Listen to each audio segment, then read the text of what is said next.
What's up? It's review time for the Traxxas Rustler XL5 Brushed Edition.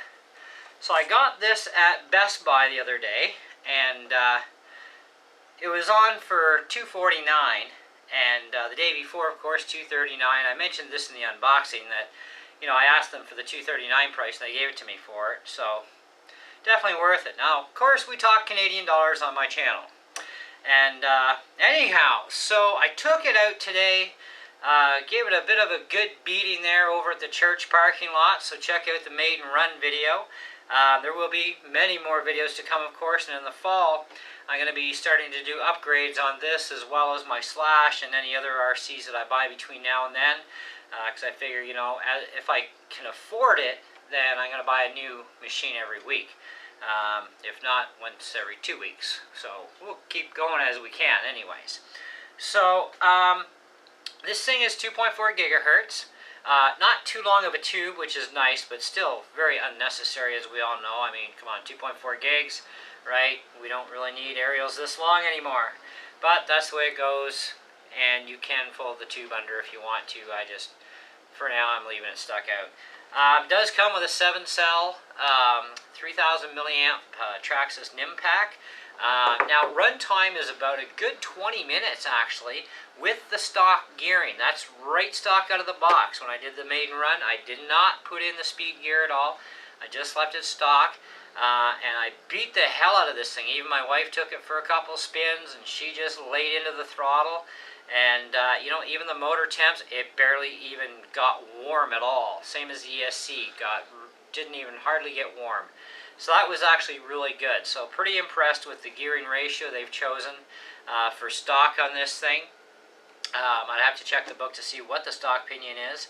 But for speed-wise, I would say, on a rough guess, between 25 to 28 miles per hour is probably about what this thing is with the stock pinion in there. And they do give you a speed pinion that, from the looks of things, is a 31 tooth, but somebody failed to stamp it. But it looks like about a 31, because that's what actually came with my Bandit when I bought it. They also give you another spur gear as well, so you can alternate gearing ratios. And of course, I've got a whole box of, you know, spur gears and everything else around here, so I can, you know, and pinions, I can mix it up any way I want. Now, it does come with bushings with this one. My Slash came with ball bearings, but I guess, you know, when you spend 300 versus 240, you get bushings, which is fine. You know, they work well. You know, this thing is going to be getting upgraded ball bearings, upgraded ball bearing steering system with metal, you know, the whole nine, right? It's going to get really nicely updated. I really love how these pin tires, though, work on the dirt. Now, my Bandit came with pin tires, which are a bit smaller in diameter, a little bit softer compound, too. And they're about half dead after only a couple of runs. Like I said, we really laced on the throttle, and these are doing pretty good. So I might even buy stock replacement rims. I don't know yet. You know, rims and tires. The front tires, I'm sure, will last much longer. Even my last Rustler I had, which was a used one, the tires were still in pretty good shape, considering the mileage that was probably on them. Stock on the suspension on this has no preload at all. And that was kind of really interesting, because the Slash had a little bit, you know, but different beast, right? But, you know, the dampening on this is actually pretty decent for stock setup, you know, and so you can do some good beating even just the way it is. And you want a bit of a softness to your suspension anyhow, so you can corner and, you know, not flip, and, you know, it gives you more traction having even a softer rear on it, so that's kind of good. Now, it does run LiPo. It'll run a 2-cell LiPo battery off of the stock ESC. Definitely, like any other Traxxas machine that comes brushed, you can upgrade to brushless, or you can buy the brushless version if you want to. I'm probably going to go with aftermarket brushless upgrades, just because I can get some stuff that I feel, in my opinion, is actually a little bit better than the Valenion systems for way, way less money. But you never know what I'm going to do, you know? It just depends. But for the next little while, it's going to stay brushed, and that's fine. can do a lot of fun with a brushed system. And great setup too. Like if you're thinking about buying your first hobby grade RC for even your youngster, you've got the 2-wheel drive Slash, the 2-wheel drive Bandit, and of course the 2-wheel drive Rustler, and many, many other options. In the 110 scale, you've got 116 scale options, and they're all very good options. And like pretty much every Traxxas ESC, and I will say pretty much any because I can't verify all of them, but they do have programmability where you can actually reduce your amount of power to the machine by 50%. So whatever it's running out of the box, you can cut that in half in about 2 seconds. Just reprogram the ESC, and you can zip it back up there again too. And if you want to race with your friends, now regular racing of course is no reverse accessible, because that also steals power from you, right? And so you can program this for race mode, which gives you full throttle forward, no reverse, or you can go forward, reverse, full speed, which is what it is out of the box. Or, like I said, you can reduce the power by 50% if necessary. And you can do the same programming with the brushless systems from Traxxas too. But even third parties do have a lot of options too, depending on what you buy for adjusting all your perimeters. But anyways, it's a really nice machine. Even my wife really enjoyed it. She's like, I gotta get one for myself. I says, yes, but a different color. You know, then you can tell them apart, right? But I like the spoiler fin. My first Rustler I got used, and of course no fin on there, and you know, it had seen better days, but I beat the snot out of that thing for quite a while, and before I even traded it off, actually, it was still good.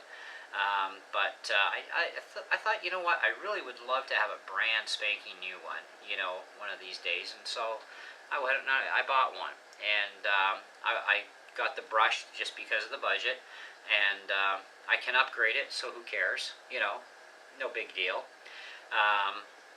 But anyways, as for the rest of the truck goes, I mean, it is a quality built vehicle. You can beat the living snot out of pretty much any Traxxas machine, you know, and they seem to hang together really well. I've done some serious torture to my last Rustler. If you want to check out some of those videos, I had it set up as a brushless system, and I've got a skate park bashing video with it and a few others, you know, just beating the snot out of this thing for all it's worth, and you know, it does really, really well, you know, so that's pretty impressive. But I would recommend, however, for your first upgrade on this thing, because I'm going to be doing the same thing to it and my Slash and any other Traxxas machines I get in the meantime, is the shock caps. These, if you take a very hard, and I do mean hard landing, you can pop the caps because they're plastic screw-on caps to plastic bodies. However, if you get the metal caps for them from Traxxas, that will never happen again. I've got metal caps on my Bandit. I've had them on my original Rustler, and of course my Slash 4x4 that I used to have, which I will have another one again eventually. I'm looking at the Fox one. But those metal caps really, for under 20 bucks, you know, they make a world of difference as far as not being able to pop off. So that's a huge bonus there. Now, the Rustler is also styled after the Bandit in several ways. You know, so some people would think, well, why buy a Rustler if you already have the Bandit? Or why buy a Bandit if you already have the Rustler? Just, you know, swap things around. Well, yeah, you could, but, you know, what fun is there in that? You can't have too many machines and have them set up differently, so, you know, it's more fun that way. That's my thinking anyways. But yes, they do share many, many parts to it that are exactly the same, so, which is kind of nice. You also get these little plastic body protector caps. You get a bunch of them anyways with it, and some body clips, of course, and you know, what have yous, as well as some tools. I don't have those out on the table. I didn't think it was necessary. You saw the unboxing, so there you go. Or if you haven't, go see it. But the radio is very basic for 2.4 gig. You know, you've got basically turn the power on. You've got trim control for your servo. It is a 2056 turbo, which does actually respond quite well. You know, and a 2075 would probably be a little bit better, but, you know, because it'd be a little quicker, a little more torque. But I find right now, as a brush setup, the 2056 is fine. But if you're going to go brushless, I would go to a 2075 servo or something else a little more faster and heavier duty once you go brushless with this thing. But back to the radio. Trigger, you know, pull it towards you, forward, away from you, reverse. You get a bunch of stickers, by the way, so I threw on the Rustler sticker. Like I said, steering control, 4 batteries go with it. You're going to have to supply your own AA batteries for the radio, but they give you one for the car, so hey. The charger they give you is a wall plug charger, which is nice. I'm glad they finally seem to have at least gotten rid of that stupid 12-volt car charger, because it's kind of useless for kids, you know, and would probably annoy a lot of parents having their car battery killed. But yeah, so it looks like they've gone back to power supplies. And even though it's a cheap one and it's like 5 hours at least to charge, 6 hours, you know, it's a charger. That's the thing. You start somewhere, right? At least they give you this stuff.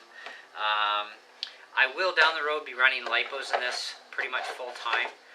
But while it's under brushed power, I don't see any reason why I should run anything more than the NIM pack, because the NIM pack is actually a little more powerful than a 2-cell. I mean, it has more weight, but a 2-cell battery is 7.4 volts, fully charged is 8.4.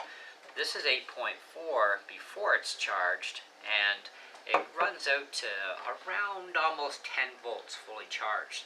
So you're actually getting a little extra zip out of the NIM pack. And of course the NIM pack, you can run it until it just goes blah, you know. Lipos, of course, you have to reprogram the ESC for lipo mode, and then you can run lipos, and it has a cutoff. I think, if I remember correctly, it's about 3.8 or 3.4 volts per cell, somewhere around that area. You know, so I mean, I ran this thing until the truck was probably doing maybe, I don't know, 10 miles an hour tops, and I finally said, yeah, it's enough of that. You know, that got boring at that point. So definitely a great buy, great truck. You know, stadium trucks are a lot of fun, so are 4x4s and everything else. But this thing is definitely a blast, and the hop-ups are like limited to your imagination of what you want to do when it comes to anything hobby grade, you know, which is great. You know, so we do have many options out there, and I have some ideas in mind that are going to be happening to this thing, including some other extra bodies as well down the road, that sort of jazz. But anyways, so where are we putting this thing as a star rating, you would ask? I really don't have any problems putting this thing at a good solid 4.5 out of 5. You know, it's a great little machine. It's plenty fast out of the box. Yeah, it's brushed. By the way, it is fully waterproof too, in case you're asking that question. Yes, it is fully waterproof. So go ahead and drive it into the lake and drive it back out, jump into a pond, who cares, pull it out of the water, throw it on the ground, start playing some more, which is another wonderful thing about, I will say for sure, most Traxxas machines are 100% waterproof. I only know of one that was mostly waterproof except the ESC, and that was one of the brushless e-revos. It had an ESC originally that was not waterproof, but everything else was. It was like, what was the point? If you're going to do the rest, do it all, you know? Which I think they now have, which is fine. And I hope to get my hands on one of them eventually too, because that would be a hoot. I've driven one, so, you know, it's like, oh, that's going to be fun. I got to get one. But anyways, guys, so there's where we're at. So if you have any questions, you know, feel free to ask. I'll do the best I can to answer them for you. And, hey, we'll continue on beating the snot out of this thing for you guys on camera as time goes by. And like I said, upgrades are going to be coming fall, winter time when I got nothing else to do. And so I'm going to stockpile parts in the meantime, you know, here and there as I can. And then just have a pile of videos where I'm going to, you know, change things up and upgrade stuff and, you know, just have a lot of fun. And then, of course, beat the snot out of them the next following spring. Because two-wheel drive vehicles, they do actually suck in the winter, but four-wheel drive vehicles rule in the winter. So I may or may not take the two-wheel drive vehicles out this winter. I'm not sure yet. We'll see. But anyways, thanks for watching, and we'll catch you in the next video.